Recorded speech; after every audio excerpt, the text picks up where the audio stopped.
Alright, howdy folks.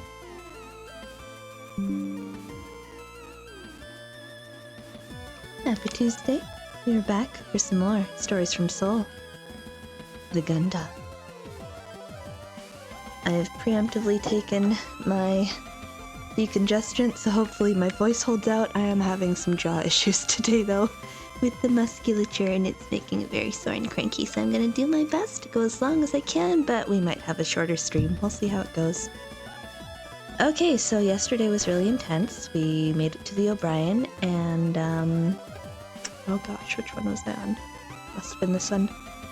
And the crew might be completely obliterated and dead, and I'm very nervous to explore what we're gonna go through and hope we can find someone.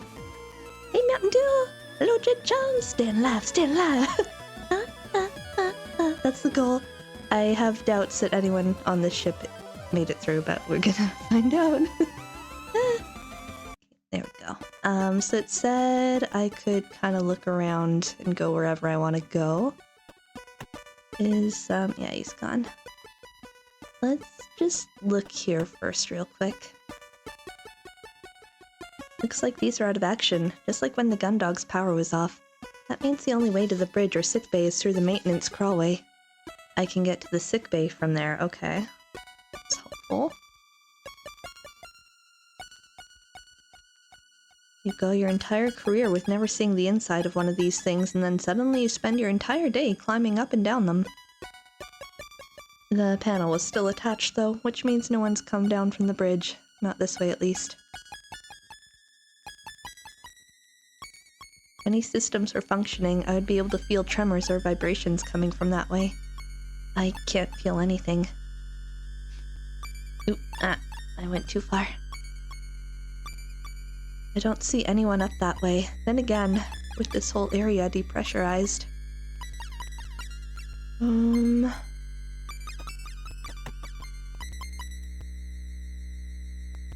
Let's try sickbay real quick. You reach out into the maintenance crawlway and grab a rung on the ladder. Stepping forward, you place your feet onto another rung, and then that you can barely see, and then, instead of following Hansen up, you start moving downwards. As you descend, the crawlway eventually becomes completely dark. The only indication that you're given that you've reached the bottom is when you bring your foot down and you unexpectedly stomp on a floor panel. Now at the bottom of the shaft, you grope around in the darkness, looking for the catch that will release the panel by the elevator into the sickbay. After a few minutes of sliding your palms around blindly, your suit's glove catches onto something. You investigate it with your fingertips to confirm it's what you're looking for before releasing it, grabbing the panel as it falls away and placing it to the side as you step through into the sickbay. Darkness. Okay, well then what is happening here? With no rush of air to indicate that you'd depressurized the room, you were almost entirely certain you knew what to expect. But what you find goes beyond that. That looks like a body. Ah. Behind the desk set to meet those who enter the sickbay, you see the crumpled form of someone wearing a white coat, much like Dr. Rosarium's. You quickly make your way over to them, but as you do, you stop momentarily as you feel something crunching underneath your boots. It's a lot of glass. Meep, meep! They look pretty dead to me. Looking around, you can see that the doctor is surrounded by broken glass. Taking stock of the room, you realize that the cabinets at the far end of the sickbay are all still locked, but the glass panels have been shattered and their contents scattered. Interesting. Instead of trying to puzzle out what's happened, you turn your attention back to the doctor, kneeling down by them and gently turning them over. You're faced with a woman who seems to be in her mid-50s, her sandy hair done up in a loose bun with errant strands tucked behind her ears. You notice that of the two lenses set into her round, wired frame spectacles, one is cracked and the frames sit askew on her face. Oh no. Although her pale blue eyes are wide open and staring at you, they don't move and she does not blink. Her skin is pallid, matching the cool blue of her eyes, the striking red of her lipstick standing out in a dramatic contrast. Oh, she hella dead. You stay holding the doctor for a moment before gently laying her down and, with as much delicacy as you can manage in your bulky spacesuit, you close her eyes. As you stand up, you exhale deeply. Although it was almost certain this would be the scenario you'd be facing for most of the ship since the central area had been depressurized. No! No! Not appropriate! We will loot the surrounding area, though. I will concede to that. Unless she has something significant. Maybe like a key card, perhaps? We did say we need one of them. Oh god, we do have to loot the body. Oh no. Anyway. You've been holding out hope that they'd find crew members alive and well. Despite the sight of the doctor, you still hold on to that hope. Awkward.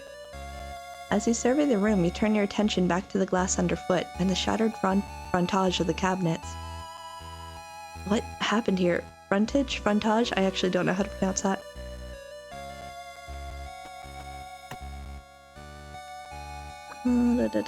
Okay, I'm gonna probably skip some reading today just because my jaw is really sore. Unless I can get that muscle to loosen up. Might have to limit how much I read. There's something in particular that catches your eye. You squat down and pick up an open packet that you recognize. Nutrishake mix, oh no. Frontage, okay, thank you. For some reason I was super confident it was frontage, and then I was like, that is probably wrong.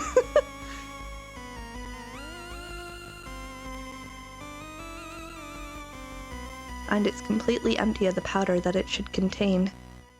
You look around and realize that whilst all the boxes of medication are still sealed, the packets you can see torn open are all Nutrishake packets. Weird. Would someone really do all this for Nutrishakes? Cassie had Nutrishakes. Is there a connection there?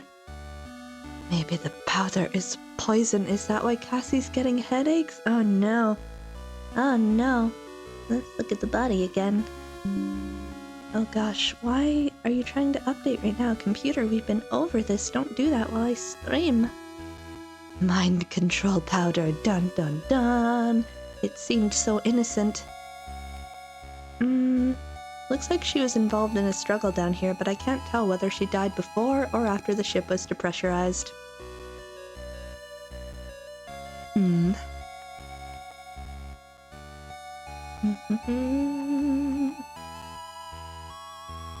one in there right now. Okay. Let's try using stuff. Still locked. Medicine, torn open Nutrishakes. You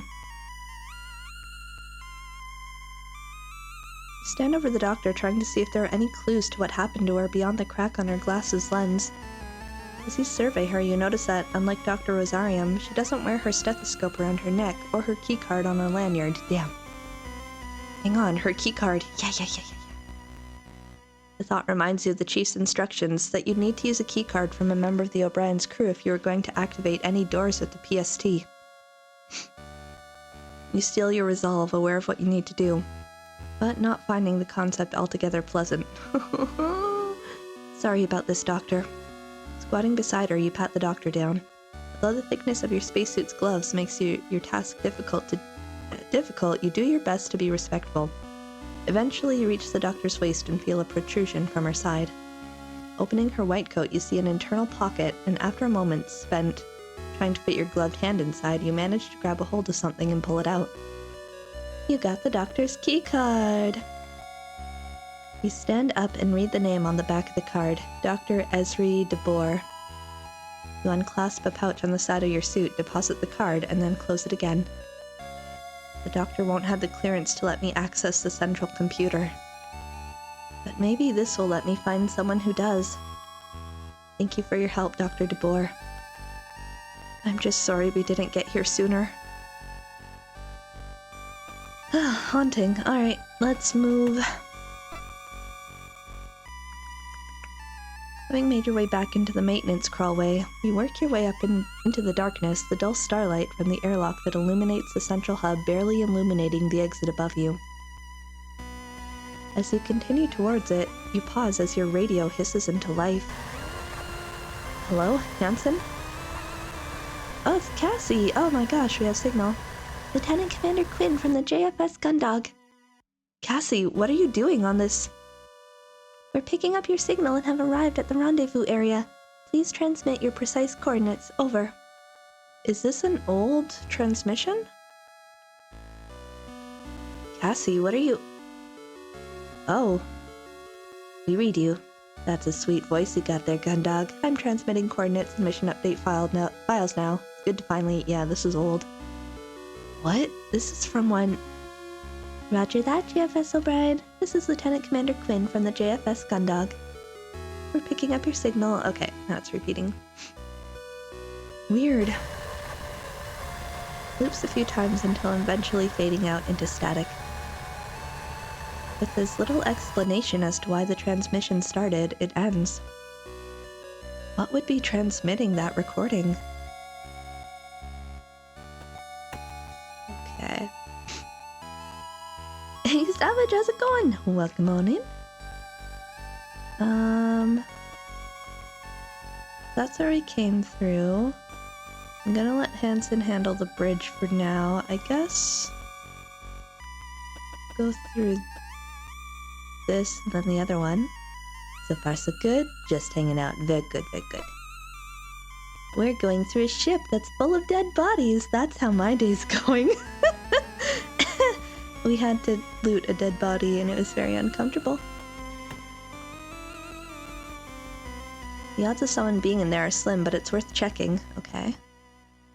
The blast door is just like the one on the Gundog. Probably takes just as much battery to open too. Okay, so I feel like I should save that.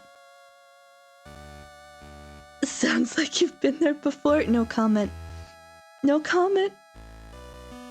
Right.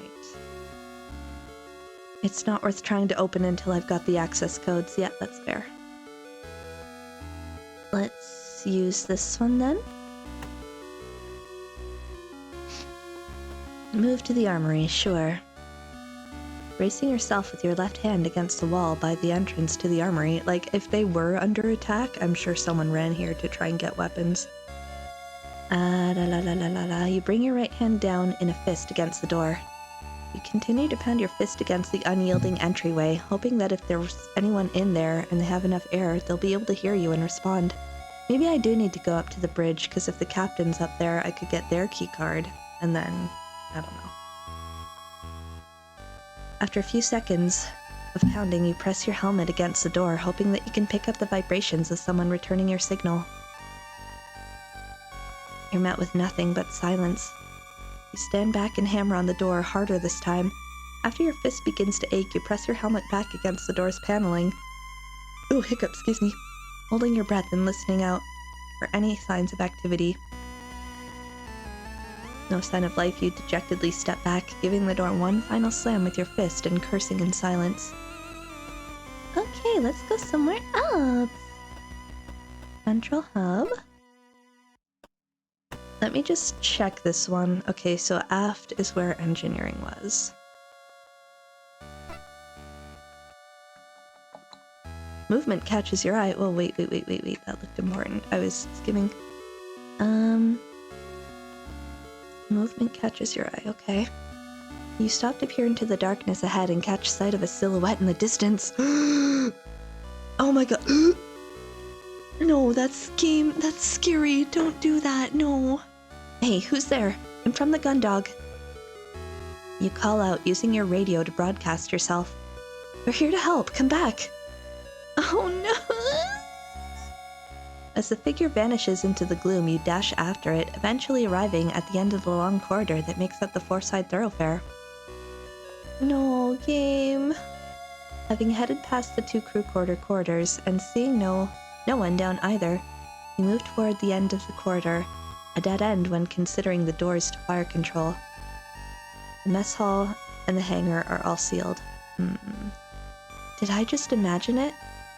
You turn around, trying to see if you'd missed something, but with no signs of life here aside from yourself, you begin to doubt that you saw anything at all. This mission must be getting to me. Better get this over with before I start seeing things. I wonder if this ship has a cadet like Dalton, or whether they've got two fully qualified engineers. Either way, if we're lucky and whoever they've got is as resourceful as our chief, this hangar is probably my best bet for finding a crew member to help. Okay. I'm scared of opening the door in case I depressurize it, though.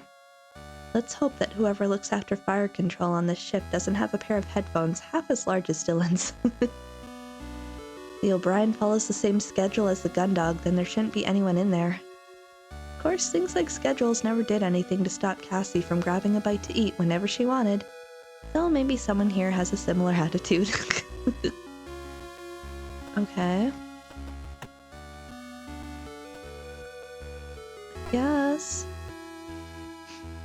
As you make your way through the gloom of the four-side thoroughfare, you absent-mindedly knock on the low-gravity warning sign just before the double doors that lead into the ship's hangar. Schedules are meaningless, we do what we want. Placing the PST by your feet, you hammer on the doors with your fists. Fist singular, hopeful that if anyone is in there, it's so hard to read, they'll hear your signal and reciprocate in kind. After around 10 seconds of this, you stop and press your helmet against the door. If there's any noise in there, the vibrations should travel through the door and into your helmet, allowing you to hear it. I guess no one's in there. Oh! Hey, can you hear me in there? You call out, resuming your hammering of the door when you get no response. Hey, whoever's in there, from the JFS Gundog, we're here to rescue you. Can you hear me? I don't like that. There's definitely someone in there. Although you're still not getting an obvious response, the knowledge that someone is in there fills you with a sense of urgency, and you hurriedly set up your suit's radio to broadcast. This is Lieutenant Ren Farrow of the JFS Gundog. We're here to provide assistance to any crew on the JFS O'Brien. I repeat, this is Lieutenant Ren Farrow of the JFS Gundog. We're here to provide assistance to any crew on the JFS O'Brien. Doesn't seem like they can hear me, but if there's a chance the commander's in there, I need to take it. But we're gonna open the door and it's gonna... And if they're in a suit, then fine, but... yeah. Although there's a chance that they may not be in a spacesuit yet, if I open these doors now, I risk pulling them out in the vacuum. There may be something I've missed that could let me get the access codes more safely. Let's keep exploring. I don't want to accidentally kill someone. It's really tempting to just charge in there and grab them, but I should only do it if there's no other option. I'll have this sorted out soon, whoever you are.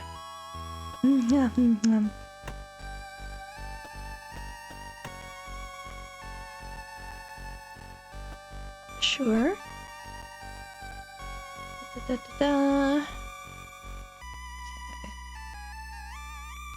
Okay, hammering on the door, hearing nothing. Okay. Mess hall. Despite this, you also knew it wasn't uncommon. Especially if that crew member's name was Cassandra Quinn. We roasted her twice. Okay, checking. You don't manage to get a response. Okay, so that seems empty. Let's go, Oh, I guess we could go down the crew quarters. Albany Row. Okay, gunner. Rory Way. Junior engineer. Uskstadt. Based off where their quarters are, they're probably a pilot like Haru. Mark Butte. Butte? This is where Hansen's room is on the Gundog. I guess they could be one of the armored frame pilots.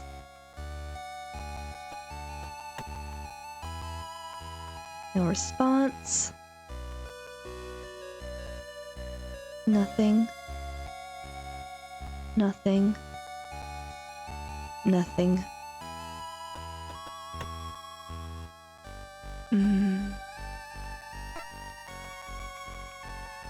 Stood outside of the door that would be yours. Had you served on the O'Brien instead of the Gundog, you can't help but feel a bit nauseous. The familiarity of the door, the corridor, the thoroughfare, it all forces you to think about how close the Gundog had come to being out here before the O'Brien. You push that thought from your mind. As close as it was to happening, it didn't. You were here, now. not whoever lived behind that door. Balling up your right hand into a fist, you hammer against the door, then place your helmet against it, waiting for a response. Yeah, okay. No one's in.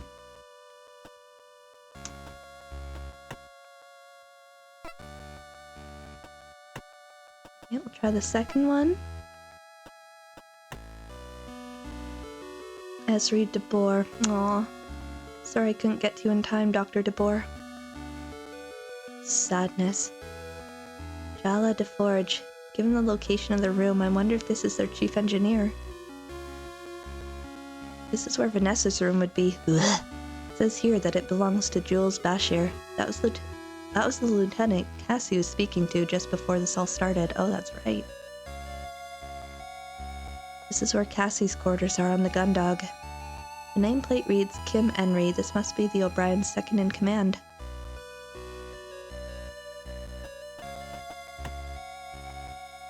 No response. Nothing. Nothing. And nothing. Yeah, I don't think anyone's here. Captain's quarters? You approach the captain's quarters at the end of the corridor and see the same Jovian insignia as the one on Captain Bartermuse's door. Below it is a nameplate which proudly presents the O'Brien's captain's full name, Paul Henry Gerard. With Dr. DeBoer's keycard in your possession, you move towards the captain's door and lay the PST off to the side. You had been saving the PST's battery for when you confirmed a surviving member of the crew and genuinely needed it. But the chance that the ship's captain was in there, as well as their card and access codes, was too great to ignore. You were willing to use the battery power for it. Gosh, I hope so. Alright, let's go for it. Da-da-da. Okay. And now we get the access card. Hey, Sissy! Good luck with space! Thank you. So far it seems like everyone's dead, so they haven't had great luck, but we're gonna try breaking into the captain's quarters and hopefully our luck takes an upturn. We'll see how it goes! With a sense of trepidation, you unfasten the pouch on your belt and take out the doctor's keycard.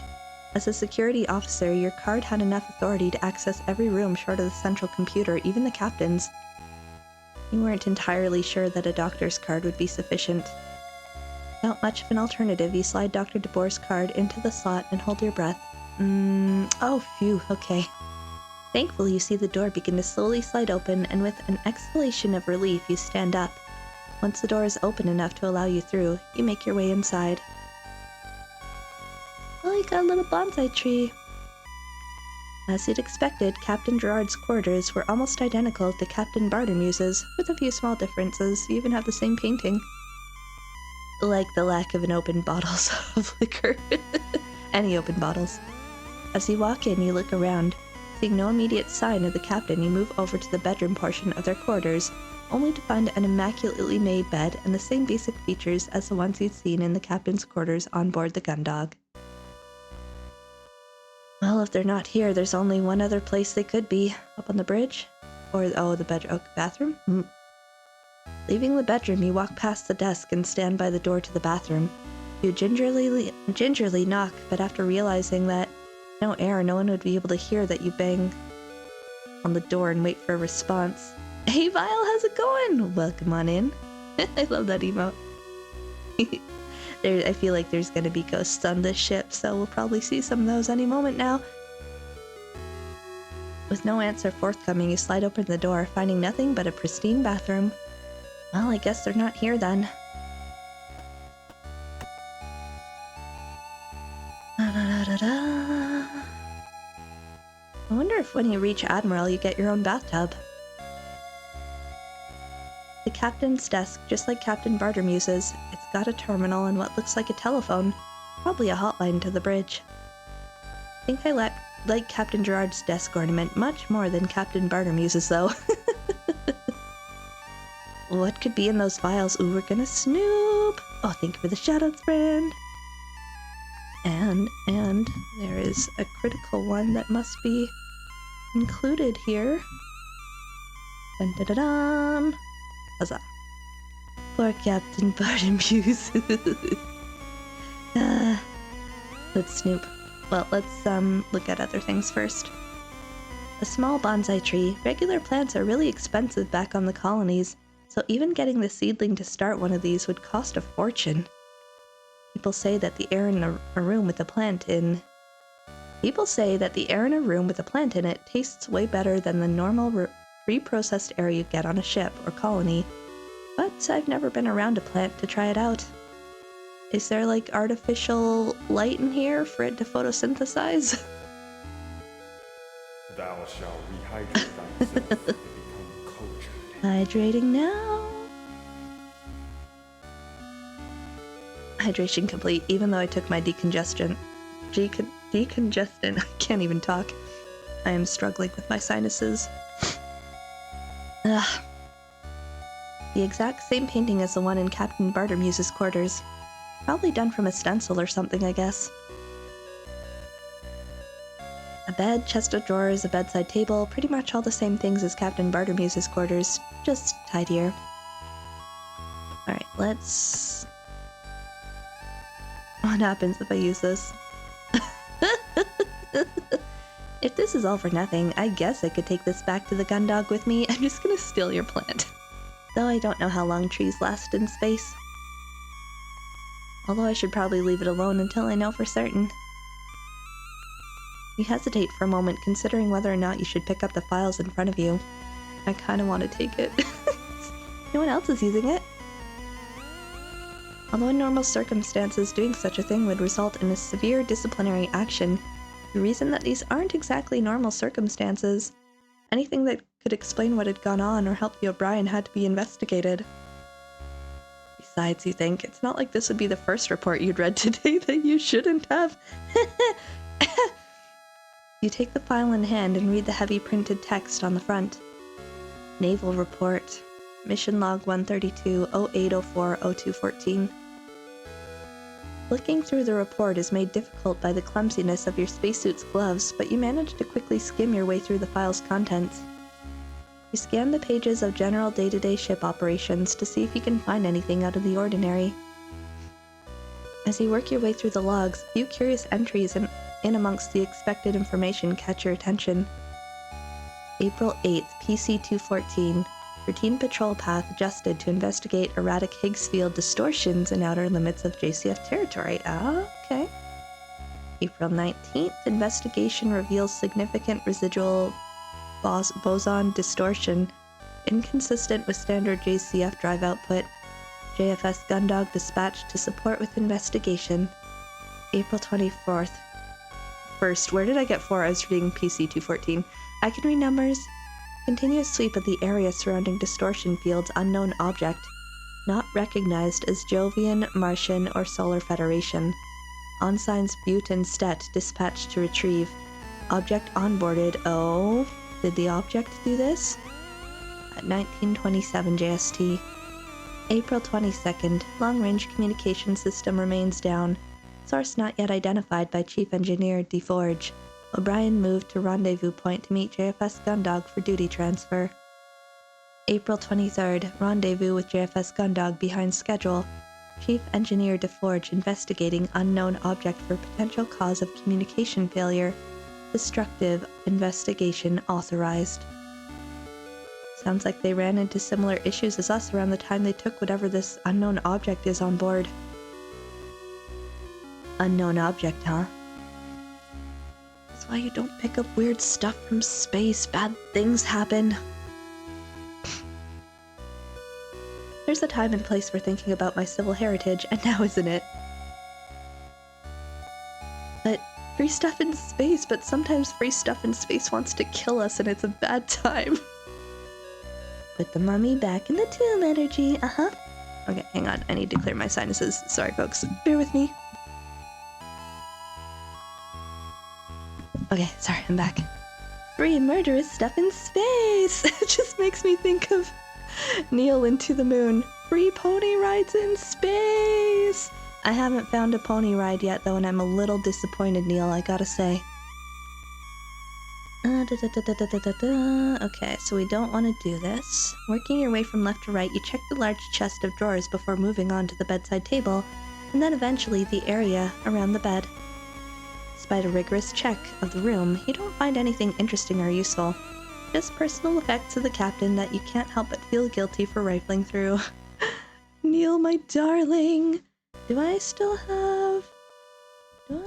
have it enabled on here? I don't even know how I spelled this emote. Was it this? Ah, there we go. There he is. There's my boy. There's my bean. Okay, I guess we'll use the bathroom. Although you can't think of anything important that you might find in the captain's bathroom, you feel a compulsion to search it anyway. I must comb through everything. The only thing you leave with that you didn't have when you entered is an in-depth knowledge of the captain's choice of bathroom products. Oh dear. Okay, well, I think that's it for here. Let's leave. I think I'm gonna go up to the bridge. Oh, didn't mean to do that. Okay. So I've done that. As you make your way up the ladder towards the bridge, you find your progress slowed by the bulk of your spacesuit as it catches against various protrusions that stand out from the walls of the shaft. Despite having to stop multiple times to free yourself from these obstacles, you eventually see the faint outline of the entrance to the bridge above you. During the remaining distance without incident, you step out from the hatch and onto the bridge. Oh no. Well there's our captain. The absence of any signs of depressurization when you removed the panel in the central hub, as well as what you'd seen in the sickbay, had prepared you for what you knew you were about to see. Damn. Knowing you were about to see it, however, did not make it any easier. At the station on the left, you see the slumped figure of a young man. From his uniform and general appearance, you recognize him as Lieutenant Bashir, the officer that Cassie had been speaking to moments before the power went out on the Gundog. You were the one who's like sweet talking about her voice though, so I'm like not particularly sympathetic. Unlike when he'd appeared on one of the Gundog's view screens, the man you saw now had clearly suffered what looked like either a small explosion or massive electrical shock. Oh. The front of his uniform was, at its best, singed, and at worst, completely charred, as was the skin of his hands and face. Horrifying. You grimace at the thought of what could have happened as you turn your attention to the captain's chair. There, slouching to the right, was the ship's captain, a rictus smile on his face, having seemingly suffered a similar fate. Interesting. Yeah, okay, I wasn't expecting that. Wonder if that's like the shock Cassie got to her brain somehow. Whatever had happened to these two, it looked like something entirely different to what had happened to the doctor in the sickbay. Although she'd clearly been injured by something, or someone, the cause of death for these two looked much more obvious. Although the question remained, how? You pause for a moment. You'd almost put your hand down on the headrest of the captain's chair, but you quickly move it away. If something had electrocuted these two, then...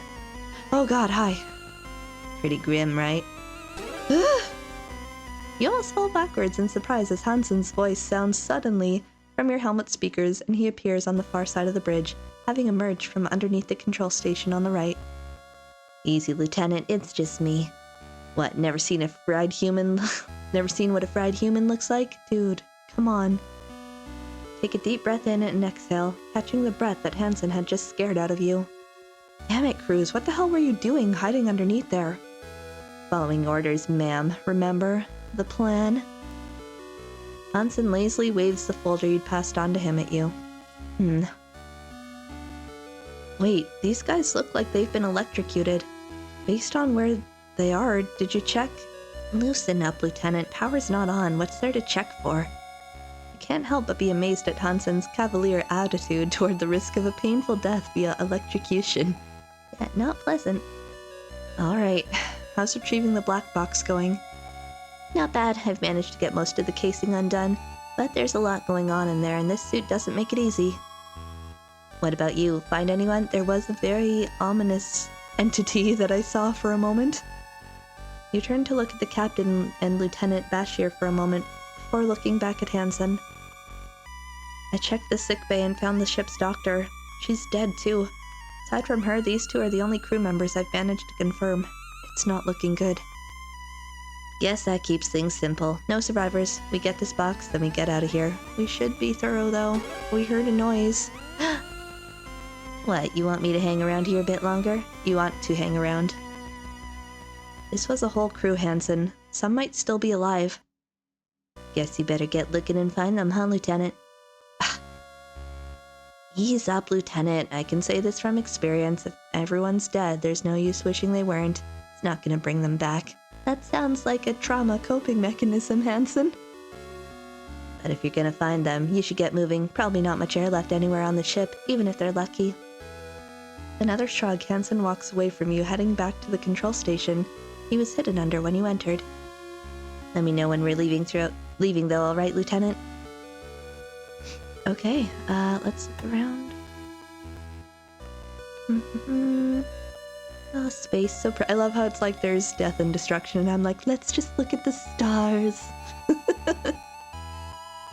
You knew that one of those lights was the gun dog, the sole reassuring thought you'd had the entire time you'd been here. But what else was out there? What had happened didn't look like any attack that you'd ever seen, but what could possibly have happened on the O'Brien to cause all this? Looking out into space won't help me figure this out. Thank you in advance for the clip. I'm not a horrible person. On the right-hand side of the bridge, you see the station used to control the ship. Okay, nothing happened here. Except Hansen is over there. Better to just leave him to it. You circled the captain's chair looking for anything that could tell you what had gone on when you lost contact. Instead, all you see is the stiff body of the ship's captain, slumped to the side and his hands tightly gripping the armrests. As you get closer to him, you see signs that whatever had happened to Lieutenant Bashir had also happened to him. Burns cover where his skin rests on the metal of the chair, and the back of his uniform shows scorch marks. Rest in peace, Captain Gerard. On the left-hand side of the bridge, you see the station used for ship management and communications. You knew that this is where Lieutenant Bashir would have been when Cassie spoke to him moments before the blackout. Like the rest of the bridge, you could see that every system was offline, nothing more than rows of dead screens and useless plastic metal.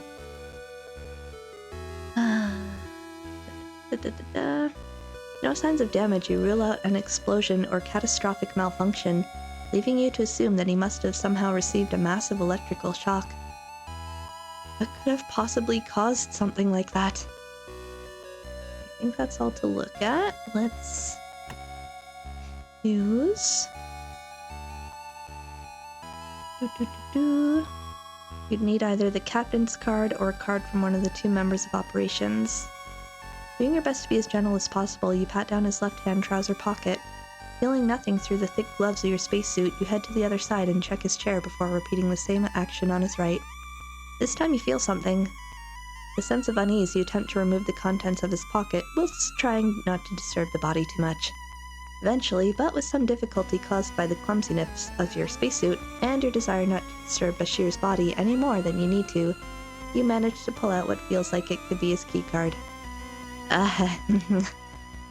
You turn the card over a few times. It's definitely the lieutenant's keycard, but it looks like it's been half melted.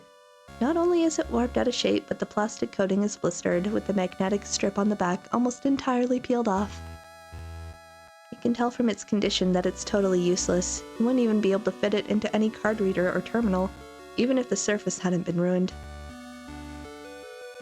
Great, looks like this won't get me anywhere. Okay, we'll try the captain. If I can't find them, then there's nothing we can do for the O'Brien. As you walk around to the front of the captain's chair, you shudder. The shock that must have killed him and left his hands clasping the armrests like talons. Haunting. His face is gaunt and his eyes open wide. Together with how the corners of his mouth had drawn back as far as they would go into a horrendous grin, the whole expression was unnerving, as if he'd been killed by some fatal but hilarious joke. Hate it! You know what you need to do, and although it's a practical necessity, something about it feels wrong. Sorry about this, Captain Gerard. You pat the captain down, but find no indication that he's carrying his keycard in his pockets. Wow, indeed. That's messed up. As you stand back for a moment, trying to think if there's anywhere he may have left it, your eyes are drawn to the hand tightly clenching the armrest, which also doubles as a control panel. You remember having seen Captain Bartermuse insert her keycard into the equivalent panel on the Gundog on occasion to unlock certain functions. A grim wave of realization hits you as you think that, if the card wasn't on the Captain, the control panel is the most likely place it would be. The only issue with that was Captain Gerard's death grip was covering the slot for the keycard. I need to wrench your dead, cold hand off of this. Lovely. Ah. The knot in your stomach, you lay your hand on the Captain's. A shiver runs down your spine. You're just starting to squeeze your fingers underneath his palm and start pulling when, as you look down, you notice the gleam of starlight reflecting off a piece of plastic by the Captain's foot. Oh, thank goodness. With a huge sigh of relief, you kneel down and take the card from the floor. Luckily for you, the Captain must have dropped it just before he was shocked. Damn it! Oh no! It's also ruined. Well, now what?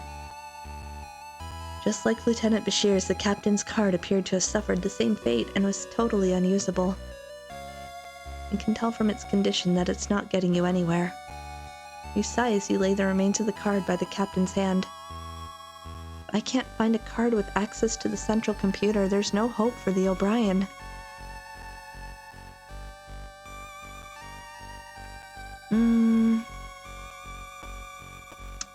Shoot, like, I guess I could go back to that room with the noise, but I'm scared of depressurizing it.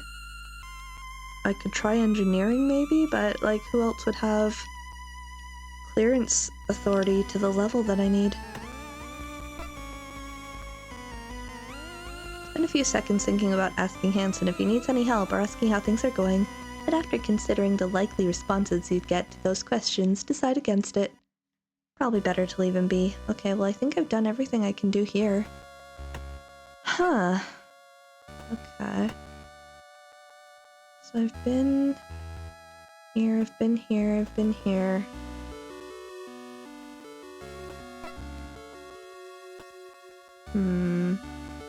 Kidnap plant for a better life.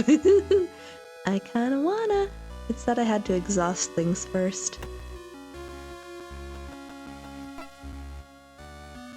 Oh, mess hall, I didn't go there. Oh, never mind. I hope. Okay, do I go to fire control? James said no. Let me just drop a save.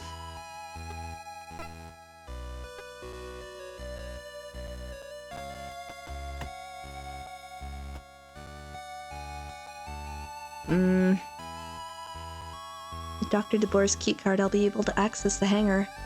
Although there's a chance that whoever's in there may not be in a spacesuit yet. I can't think of where else to go, so we're gonna try this, and if it goes horribly, I just saved. Alright, let's see who's in here. Oh god. Dun, dun, dun, dun, dun, dun.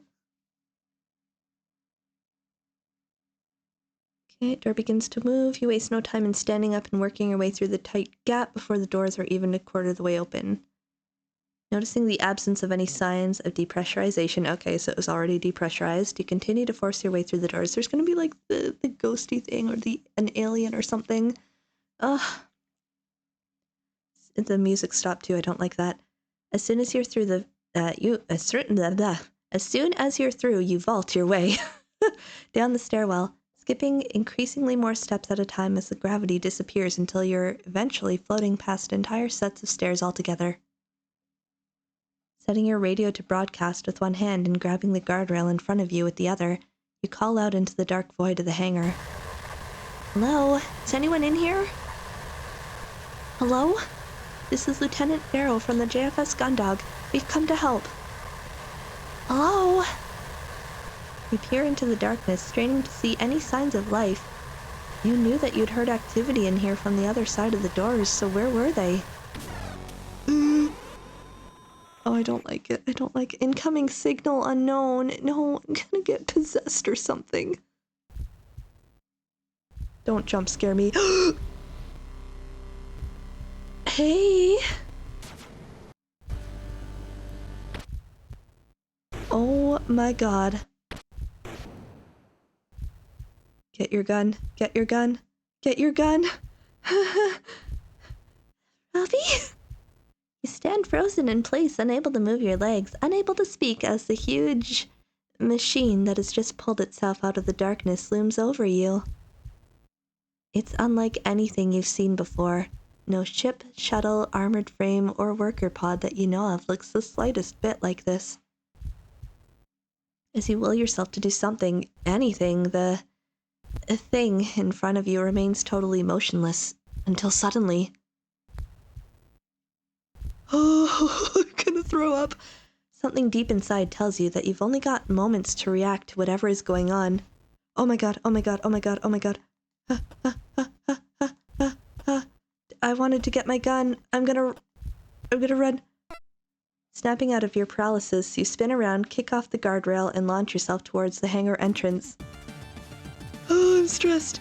Within seconds, you're already at the first flight of stairs and beginning to feel the pull of the O'Brien's gravity when an intense light floods the stairwell. Oh, you're shooting at me? You stop and look down as the light fades to see that whatever just happened has resulted in a slice through the flooring below, the stairs you just left and the wall beyond them, leaving warped metal, superheated and glowing on either side of the cut. Well, we know what happened to the crew. Seeing more light flooding into the stairwell from beyond the hangar entrance, you turn back around and sprint up the stairs, scrambling out of the double doors and into the four-side thoroughfare. I'm frickin' stressed. As you stumble into the corridor, you grab your radio. Hansen, get to the Juno right now! We need to leave! You yell as you bolt for the central hub. No, the signal. Hansen, do you hear me? We need to get off this ship immediately. Hansen! You scream one last time before sprinting down the remainder of the four-side thoroughfare. Oh my god, oh my god, oh my god, oh my god, oh my god, I'm gonna die. I'm stressed, I'm stressed. As you pass the boundary into the central hub, the corridor behind you is illuminated with another intense flash of light. You don't turn around, instead continuing at speed towards the airlock where the Juno had been left. Hansen, I'm serious. We need to leave now before the ship's torn to pieces. Get off the bridge and get down here. We need to go get him. No response from Hansen, your mind races. You're doing your best to formulate a plan when you look back at the four-side thoroughfare and see it scorched with huge cuts that run from floor to ceiling, the liquefied metal of the ship's structure framing their paths. Nor Robbie is not friend-shaped. Ah, damn it! The same instinct that had saved you in the hangar kicks in. You turn towards the airlock, racing towards the open entrance and the stairs you can see in the distance. Ow. As you head towards the open cockpit of the armored frame, you try and remember the startup sequence that will let you pilot it out of here, but Hansen, though, I can't. Oh no. You begin to climb up to the Juno's chest, and as you reach the top, you look inside to see the pilot seat empty. Ugh. God damn it, Cruz, where are you? Looking back towards the entrance of the airlock and seeing no one in the distance, you know you have a choice to make. Oh my god. Oh my god, no, let me save. Let me save. I have to get him. I have to wait for Hansen. Ah! You cry in frustration, slamming your fist onto the cockpit hatch. Despite every instinct you have screaming at you to run, you know you can't just abandon Hansen. Regardless of his personality, he's still a crewmate. Your eyes fix on the corridor leading into the airlock as you wait for him to appear. You know he hadn't received your radio signals, but he must have seen what was happening to the ship from the bridge. Come on, come on, come on, come on! You mutter, your right leg beginning to twitch in anticipation. Oh my god! Hi! Wait for Hansen. I didn't. No. I didn't mean to do that. No. I did not mean to do that. Hang on. I clicked the thing that I didn't mean to. We're going to exhaust this, and if it goes horribly wrong, then we'll try something else. Wait for Hansen. I'm so stressed. Hansen, hurry the heck up, dude. As the beam of energy tears through the airlock floor and ceiling, you barely react. You've made your decision, and you're going to wait for Hansen until the last possible second. Cruz, you asshole, you better get yourself into this Juno right now, or I swear to God I'll... Oh, buddy, come on, we gotta go. You'll what, ma'am? At the entrance to the room containing the airlock, you see Hansen, black box under one arm, running at full speed towards you. Let's go, we gotta go, man. Move. There's no time to talk. I'm here now. Guess it's a shame I won't see what discipline you had planned out for me. Ensign, shut up and get us out of here. Whatever you say, ma'am. Listen, I waited for your cranky ass. Come on now. In one swift motion, Hansen pulls himself up to the cockpit entrance and disappears inside. As soon as he's in, you enter after him and quickly begin to buckle yourself into the passenger seat. In just a few seconds, Hansen pulls the lever that seals the Juno's cockpit and works his way through the entire startup sequence. Even before the main monitor is active, he pulls back on the flight sticks, and you feel the rumble of the Juno's engines moving the armored frame away from the ship as the main view screen switches on, showing the O'Brien shrinking into the distance. That was so freaking close, oh my goodness. What did you do? One minute I'm pulling out the black box, the next I can see a light show going on outside and some kind of laser beam nearly cuts me in half. I was worried that might hit you. I didn't do anything. There was something in the hangar and then it went off. It was tearing the whole ship apart from the inside. Thank you for the clip. I refused to see what that path was. I had to wait for Hansen. I couldn't abandon him. So you tripped an AF's weapon system or something? Can't let you anywhere near these things without you causing problems. You're about to continue your protests, thought Hansen, when you see a column of light penetrate the surface of the O'Brien. Okay. It's still after us. We gotta go faster. What the fuck? That's it. It's gotta be some sort of prototype AF or something. I've never seen a weapon like it. Tore through the O'Brien's hull like paper. What the hell kind of weapon is that? No idea, but we need to... Oh, no, let's get our gunners. Let's warn the Gundog and get our gunners. Get back to the Gundog right now. What, and leave that thing out here? Whatever that thing is, it just shredded the O'Brien from the inside out with a weapon we've never encountered before. Our comms are out, and if it takes us down and gets the drop on the Gundog, they'll be sunk in seconds. I had like a knee-jerk choice that I made there, and I was kind of questioning myself, but that's a good point. I think that was a good call. Hansen looks from you to the screen showing the strange craft atop the O'Brien's hull, and after a moment of deliberation, turns the Juno towards the Gundog and sets off at maximum thrust. If we can warn them, maybe Dylan can get it on the long-range system and take it down with the cannons before it... Damn it! You grip tightly onto your seat as Hansen struggles to reorientate the armored frame. Something had just struck you hard. Oh, we're gonna die. The Ensign regains control over the Juno. You see the enemy machine disappearing into the distance on the main monitor. That thing just slammed into us and took off like nothing happened. What the hell is it? It's heading straight to the Gundog. Go, now! Oh no! What do you think I'm doing? Hansen barks as it resumes maximum thrust, causing your machine to judder and shake. As the enemy shrinks into the distance on the Juno's monitor, Hansen doesn't let up on the speed, maintaining the high level of acceleration. The tremors you can feel in the cockpit grow more intense the faster the armored frame moves. Grabbing onto the straps holding you in place with both hands, you pass your eyes over the readouts on the cockpit's various dials and sub-monitors. Almost all of them are flashing warnings, or alerts, with the needles on the majority of the gauges deep in the red. Cruz, if you keep this up, the Juno's going to fall apart. Slow it down.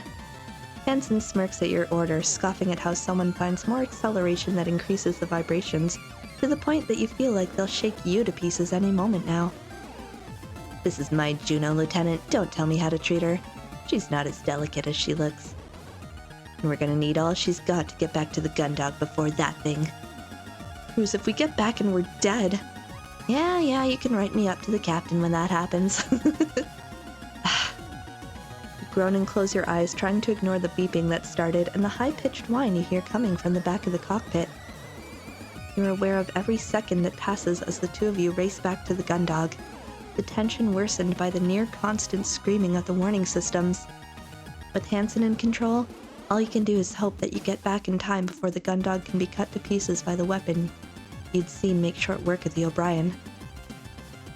You've lost track of how long you've been pursuing the enemy, but suddenly some garbled static bursts from the speakers and a shrill and panicked voice screeches at you. Oh no! I repeat, this is Lieutenant Lord of the JFS Gundog. We're under attack by an unknown enemy unit. Any JCF ships in range, please respond. This is Lieutenant... Lord, this is Gundog 1 approaching the Gundog at...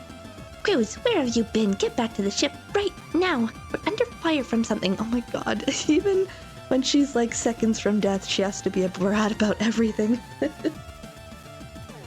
Hansen rolls his eyes as he's cut off by Vanessa's demand. Roger that, ma'am. Gundog 1 returning now! Shaking his head rather than following up with an answer, Hansen quickly flicks a few switches and you see the readouts on some monitors switch to display information about the armored frame's weapon systems. Oh god, that doesn't look good. As he does this, you turn your attention to the main monitor. In the distance, you can see small lights flickering in and out, surrounding a point in space the on-screen readouts inform you is the Gundog.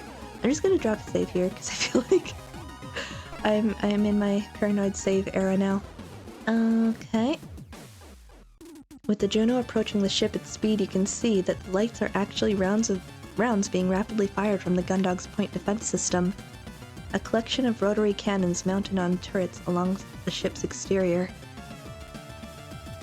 You can tell from their short bursts and the erratic shifts in direction they're firing, the machine you ran into on the O'Brien is moving both quickly and unpredictably, with the automated cannons unable to keep up.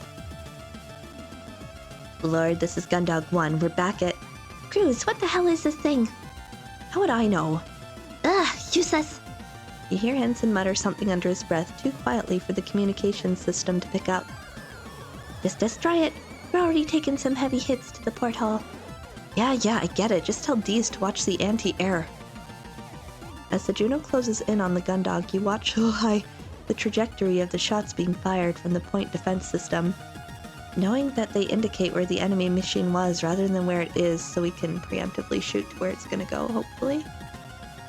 Just want to admire this art for a second. Damn. You terrify me, but you look really cool, just for the record.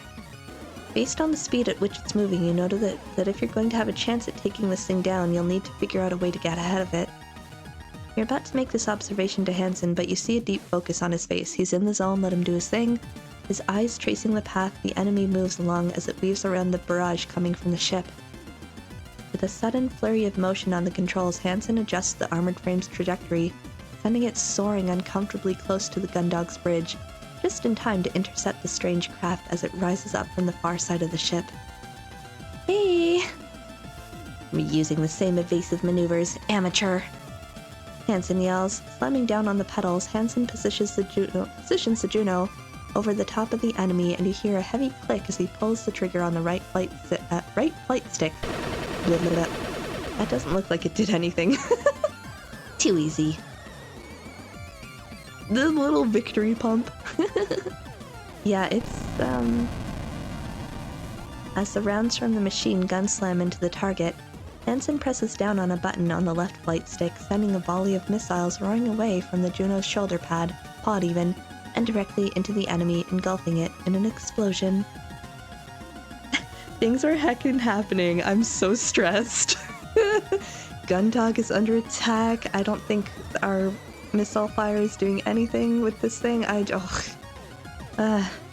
Doesn't matter how powerful the machine is if the pilot's no good. It looks completely unaffected. That's a problem. What? As the smoke clears, staring back at you is the machine that you'd just seen hit by a swarm of missiles, each one individually powerful enough to destroy another armored frame. This feels like advanced technology. I don't think it's a prototype. Oh no. Instead of being totally destroyed, the craft looks completely fine. You don't even see a hint of a scorch mark on its armor. Hello,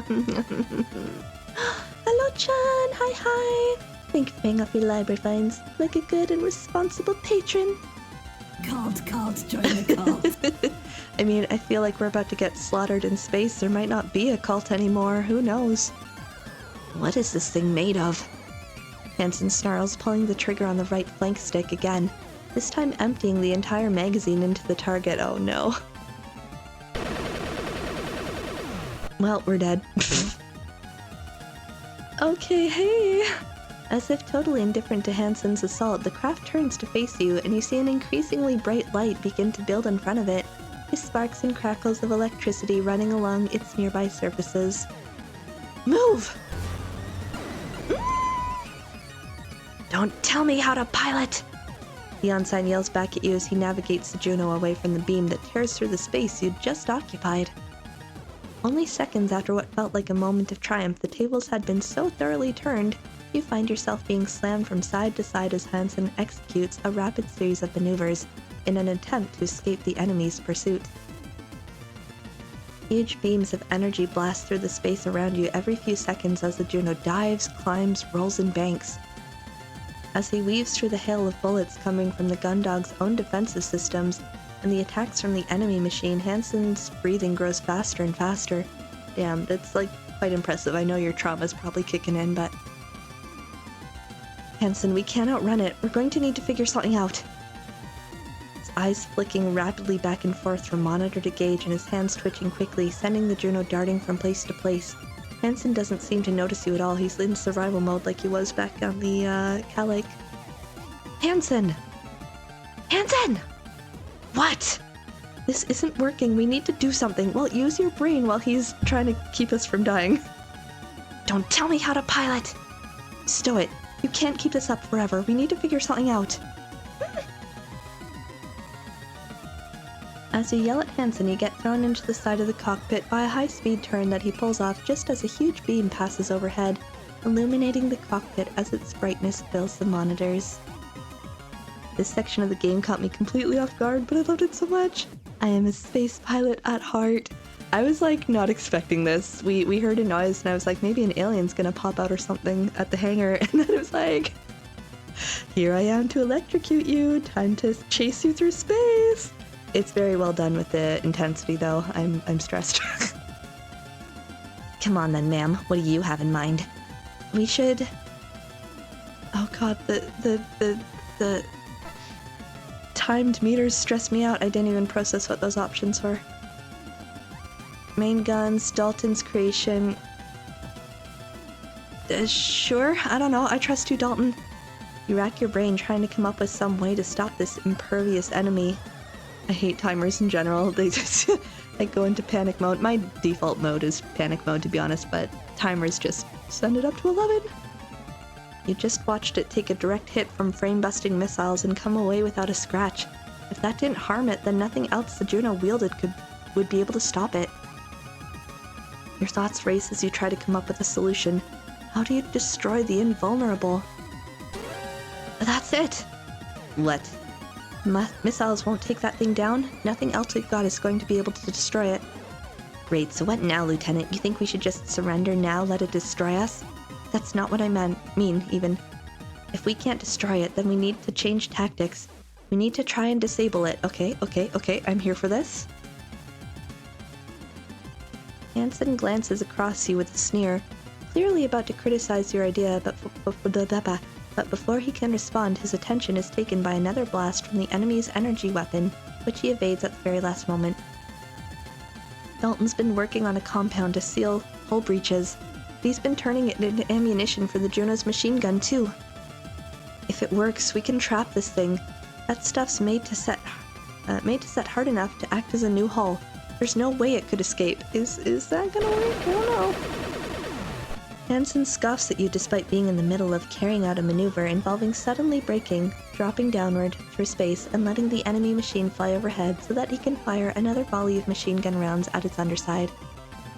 If it works, Lieutenant, what if it doesn't? Are you going to trust that little dork with our lives? I trust Dalton with every ounce of life that I have.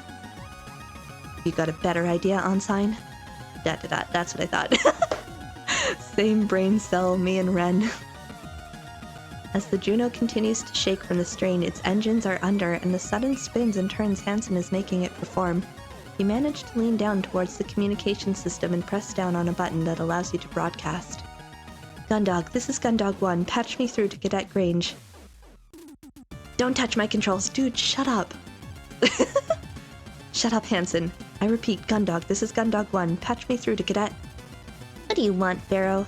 We're just about to send Rumney out, but the launch pads are damaged, so they're coming out the main hangar door. Deal with that thing for a few more minutes. I swear to God, Vanessa, this is not the frickin' time. Nothing we've got on the Juno are going to stop it, Lord. Just put me through to Dalton. He's busy getting Haru's AF out there. I'm in charge of this operation, Pharaoh, so don't go distracting my... Lord, shut up! Put me through to Dalton right now! Yeah, Lieutenant, we're doing our best to get Haru out there. We just need a... Oh, look at he's so precious. Dalton, forget about Haru. Did you manage to make any more of your sealant ammunition? Huh? Oh, yeah, I managed to make enough for 2 whole magazines, but... Send it out, now! Yeah, but Lieutenant, I've not tested... Now, Dalton! Yes, ma'am? The cockpit shudders as the armored frame breaks suddenly following a tight corner that takes it around the rear of the Gundog and out of sight of the attacker. Although you're slammed backwards, Hansen remains focused and unleashes a barrage of machine gun fire just as the enemy soars past you. As you recover, you glare at Hansen.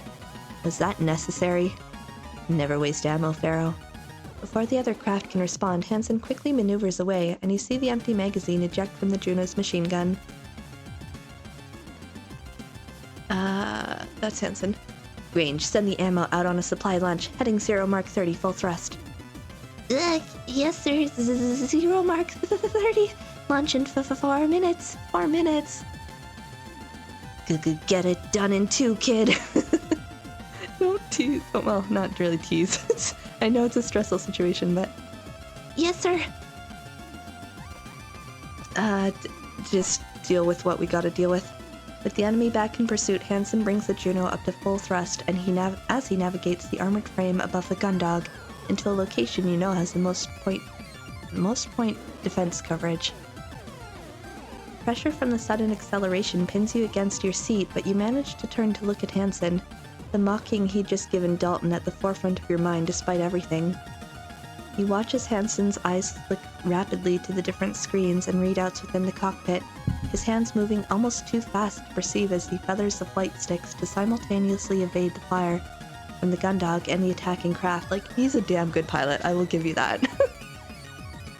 Oh my god, hi. You turn back to focus on the main monitor and see the enemy machine heading straight towards you, a charge that Hansen evades with a feint at the last possible movement. You sigh, thinking that it probably wouldn't be a good time to distract the pilot. That's what I was thinking, like, we can yell at him later. Let's just focus on survival right now. As the attacking craft speeds away into the distance before stopping suddenly and turning on its axis to head back towards the Gundog, Hansen turns the Juno and speeds towards the front of the ship, moving to the location he'd instructed Dalton to send the ammunition. With the main monitor now focused on the open main hangar door, you can see Dalton just as ordered sending a supply launch rocketing towards you. The launch, little more than a large sled filled with a series of thrusters attached, speeds through the void towards you, and in smooth motion Hansen moves to meet it. He deftly manipulates the armored frame with his hands to grab the machine gun magazine tethered to it without needing to stop. Pulling back just in time to evade another blast from the enemy cannon, Hansen slams the flight sticks forward, sending the armored frame tearing through space and toward the opponent. This better work, Pharaoh. Before the craft can evade, Hansen brings the machine gun to bear on it and holds down the trigger, the rounds all meeting their mark. Please, please, please, please, please. As the shots land, the enemy machine is engulfed in a sudden expanding mass that billows outward from the point of impact and spreads all over its surface. Within seconds, the attacker is encased in a thick coating of Dalton's compound, which sets as suddenly as it had expanded, leaving the craft's long appendages visibly struggling against the material's restraining properties. Heck yeah, Dalton! Hey, that stuff's not bad. Kid's done good work. Yeah, you make sure to tell him that directly, okay? He needs to hear it. But we're not done yet. Hold on, Lieutenant. Despite being almost entirely encompassed in the sealant, your foe was still headed right at you. Where the hell do you think you're going? Hansen yells, sending the Juno straight towards the enemy. You're not going anywhere! With an impact that reverberates violently through the cockpit, the armored frame slams into the oncoming craft. Heckin' huge space robot. It's very intimidating. Go to hell!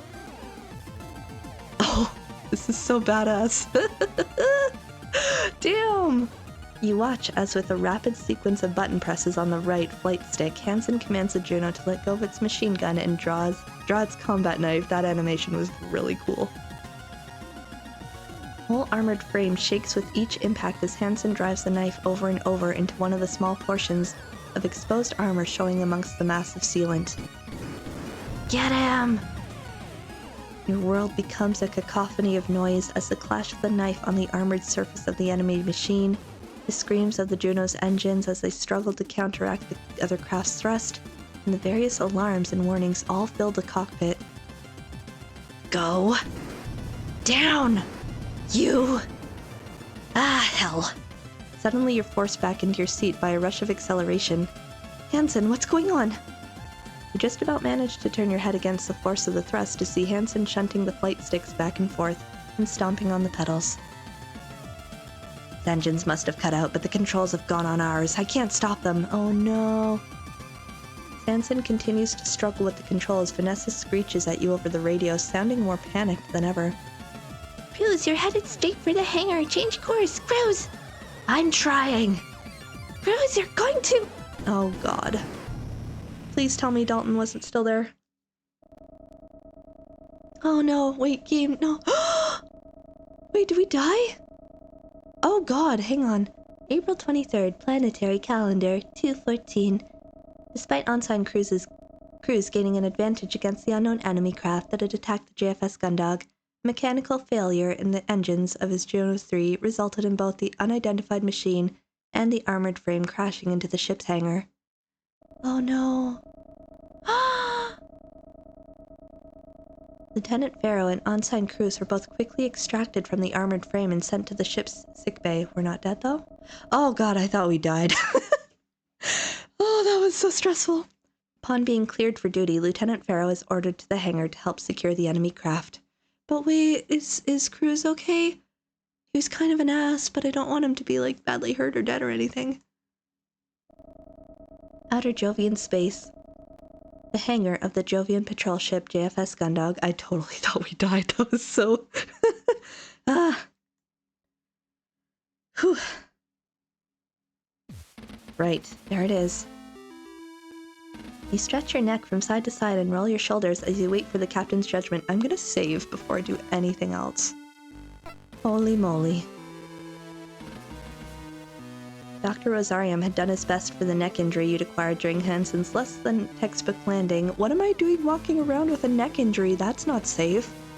But the captain had been insistent that her sole security officer return to duty immediately. Okay, I had lost a lot of respect for the captain. And now you're making me walk around with a neck injury? Captain, I'm trying to like you, but you're making it really hard. Such an action-packed sequence for a visual novel. I was not ready for that. That was really well done. Holy moly. As a result, after a cursory once-over, the doctor had given you an anti-inflammatory injection. Okay. How about like a neck brace on one side of your neck and an injection of painkillers on the other side before sending you on your way? The captain just knows who the only reliable crew member is. It all falls to my shoulders. The rest of y'all are incompetent as hell, except for Cruz. He did a really good job there, keeping us alive. That was heckin' amazing. I am very impressed. This had left your neck numb, and you with the vague sensation that your head could become detached at any moment. That's disturbing. But at least you were up and about. Surveying the hangar, you know you should be thankful for this miracle. Is Dalton okay? Because was he near this? I don't remember. There was so much happening, I just couldn't process any information that I took in. Both Hansen's Juno and the craft it had been fighting had entered the hangar at full thrust. Okay. Oh, that's my good bean. If Dalton hadn't thought quickly and activated every single piece of arrestor gear available, the two machines would have torn straight through into the belly of the Gundog. See? He was stressing about his ability to work under pressure, but he just saved everyone on this ship. Like, God, I love Dalton.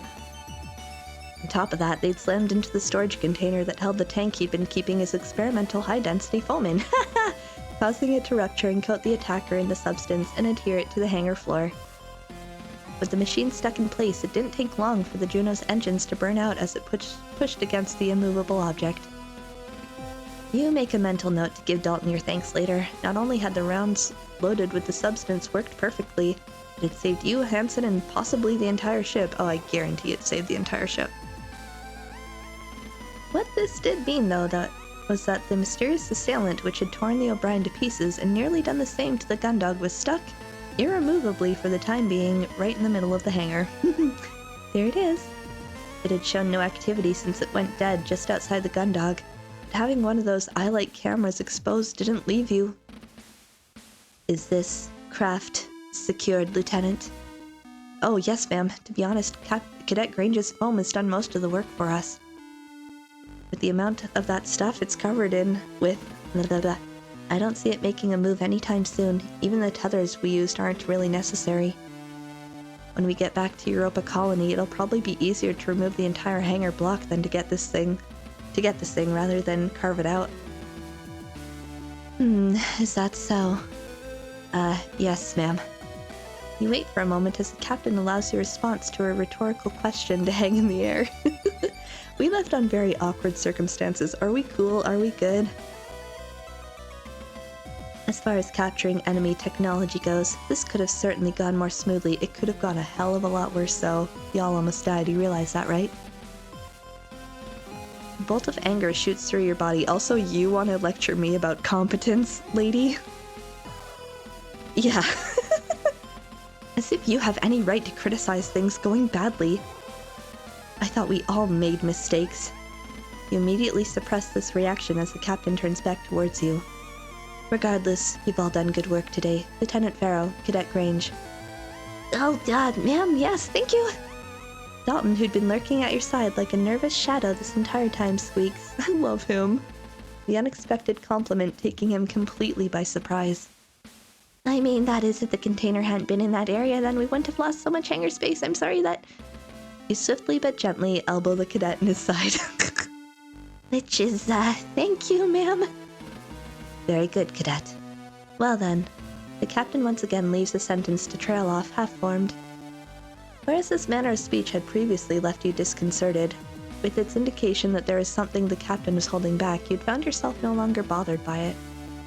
Whether this was because you were used to it, or simply too tired to be perturbed, was a matter you hadn't quite decided on. Dalton, on the other hand, was still clearly terrified by the concept of being in such close proximity to the captain, to the point where his nervousness was palpable. If it wasn't for the rustling of his jumpsuit caused by his nervous fidgeting, you felt there was a good chance you'd be able to hear his heartbeat racing. Has the chief... Has the chief... I've finished my assessment of the craft, Captain. There she is. Dalton, chill. With an amount of grace that surprises you, the chief, having appeared from underneath the catwalk, grabs onto the handrail and effortlessly redirects her momentum, planting her feet firmly on the walkway you're all stood on. Thank you, Chief Cathays. And your assessment? Hard to say. Never seen anything like it. General structure's totally different from the humanoid construction you'd see on the AF. Whatever materials this thing is made of don't line up with what we've seen on Martian or Terran machines. Even the samples of that titanium they make on Lunar didn't have the kind of durability this thing showed. Based on the combat data from the cruises AF, even that'd have been torn apart, plus no indication of a traditional drive system, which...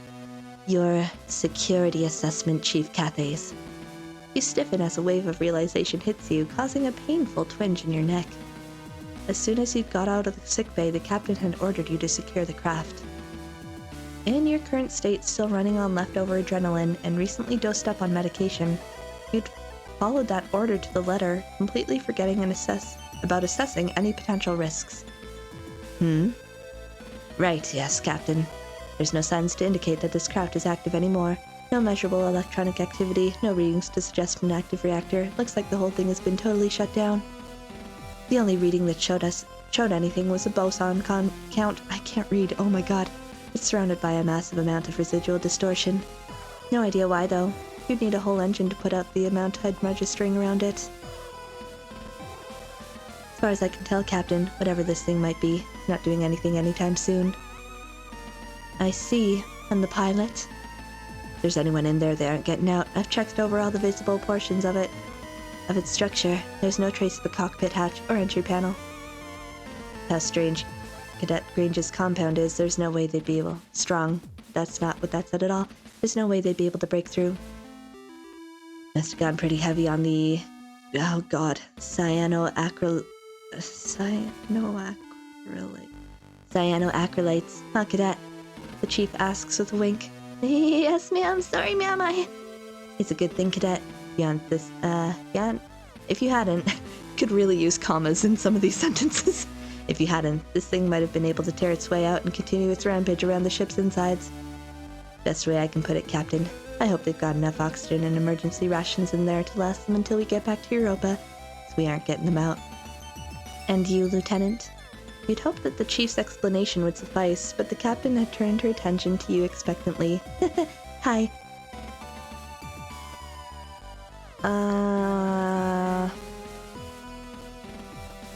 I mean, we stabbed it and nothing happened. I don't know if that's helpful.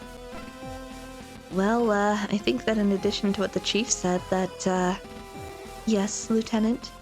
You don't know why you tried to add something to the chief's statement. The more you tried to think, the more you realized just how exhausted you were, mentally and physically. You turn to look at the crashed craft and catch a glint as the hangar lights reflect off of one of the eye-light camera lenses, totally different to anything you'd seen on an armored frame. I don't think we can count on this thing playing by our rules. Oh? Whatever this thing is, it doesn't look like any AF I've ever seen. Doesn't behave like one either. The amount of punishment it stood up to out there. I'm not sure we had anything to do with it going offline. And if that's just the machine, I wouldn't make any assumptions about its pilot either. You look back to the captain just as she turns her attention to the machine. Captain takes a moment to move to the railings and places her hands onto them, resting what little of her weight remains in this low gravity on the support, whilst also drumming her fingers against them. As you watch Captain Bartermuse, you see the brief glimmer of a spark in her eyes, the slight change transforming her in front of you from the consistently disinterested captain you know, to the canny, analytical version of herself. She turns back to face you, pivoting on one hand she keeps on the railing. In that case, our priority is getting this back to Europa Colony, where it can be investigated properly. The less time we have this on board, the less risk it poses to us. Chief Cathays, I want those engines online now. Cadet Grange, I want Unsigned Cruises Juno fully operational and combat ready. If this decides to reactivate, I want to be ready for it. Lieutenant Farrow, I want you on active patrol until Unsigned Cruise is out of sickbay. You, Rumney, and Cruz will carry out patrols around the clock until we dock at Europa. This thing has shown itself to be full of surprises. Just because we can't see a way for the pilot to get out doesn't mean there isn't one. Carry out a normal patrol and then report back to me. I'll be in my quarters writing this up. Understood? The three of you snap to attention and throw a salute in perfect synchronization. Even the chronically fidgety Dalton maintains a perfectly still professional countenance. Yes, ma'am. Yes, ma'am. Yes, ma'am. Very good. Dismissed. With a shove against the railing, the captain launches herself toward the hangar entrance, and the three of you drop your stiff posture as soon as she's out of sight. Hell of a day, huh, Lieutenant? Oh, you have no idea. I can feel the tension in my shoulders still. You roll your shoulders once again, trying to get rid of the stiffness that's working its way back into your neck. This is like the funny response, like, just let it roll off with the comment, but I feel like it has been a hell of a day and we can acknowledge it. That's putting it mildly. As you think back over the day, it feels like it's been a week long with everything that has happened. It felt like you hadn't slept for that long either. You're not wrong, Chief. As you look back to the enemy craft, you can't help but feel like its exposed camera lens is pointing straight at you. Yeah, that's very unnerving. I don't like it. Swallowing nervously, you turn away. The unwavering mechanical glare fills you with a sense of dread. So what do you think? Is it really out of action? Like I told the captain, as far as I can tell, this thing isn't going anywhere soon. Still, it doesn't mean that I want to hang around with it glued to the inside of my hangar. The sooner we get back to Europa, the better. And to do that, I need to get the Gundog's engines up and running. So I'm going to head back to the engine room. We've all got jobs to do. No time to stand around chatting if we want to get our unexpected passenger back to Europa Colony. Cadet! Chief! The main thruster module on Cruz's Juno is completely fried. Don't bother trying to salvage it. It's going to need a wholesale replacement. Understood? Yes, Chief. Alright then, both of you, get to it. With that, the Chief launches herself off a nearby railing and towards the hangar entrance. Much like you had with the captain earlier, you watch as she disappears, relaxing slightly once she's out of sight.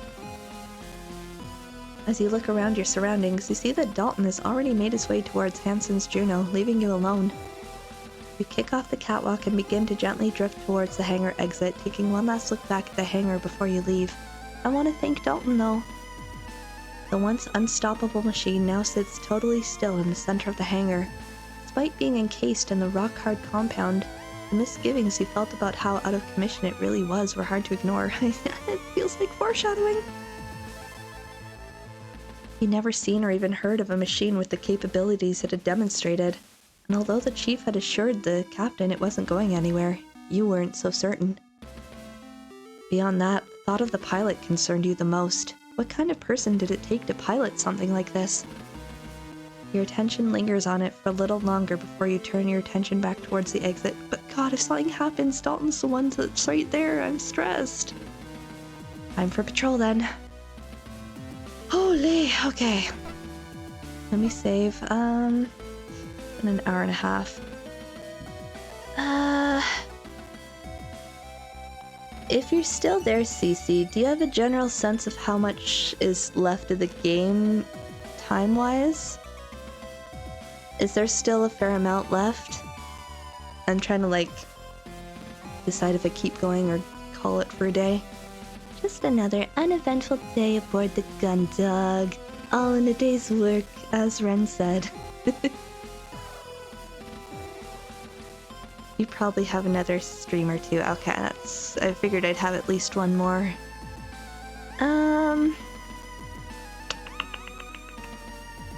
Okay. I kind of feel like that's a good place to stop then before we go on the rounds. Also, there's so much adrenaline going through my bloodstream right now after that. Might be good for a break.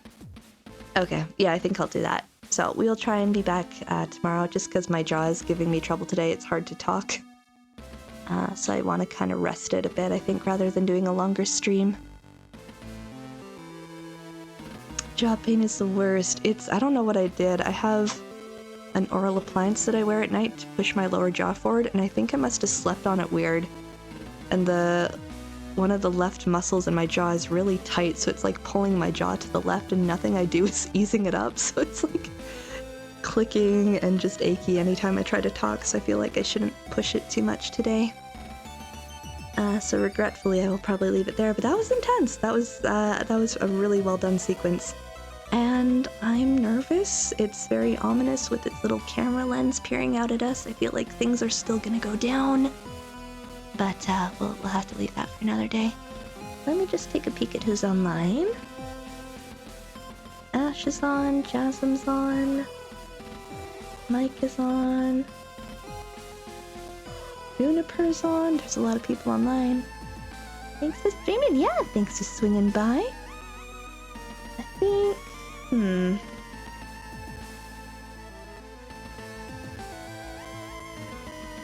Oh, he's that close to Del Sol. I think we should go hang out with Jasmine, because that's such a great part of the game.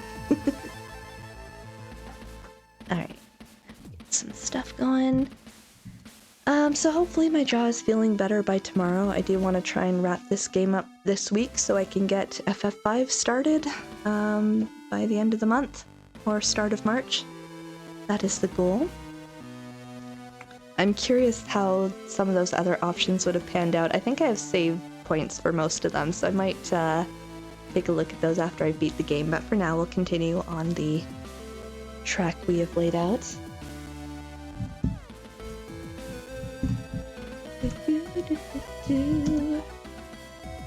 Still want to go back and play another few times to check out more choices. Yeah, I'm so curious to see how much it would change things. I've heard there's like some variations to endings, but I don't know how significant those changes are, like how extensive they are, so it'll be fun to play around with. Come on. Only seen your ending? Oh, Once I finish, I'll go check out your VODs because I'm curious to see what other people's experience with this game was. But I assume overall it was a fantastic time, like the game for me has been thus far. He's playing Queen's Blood. Glory.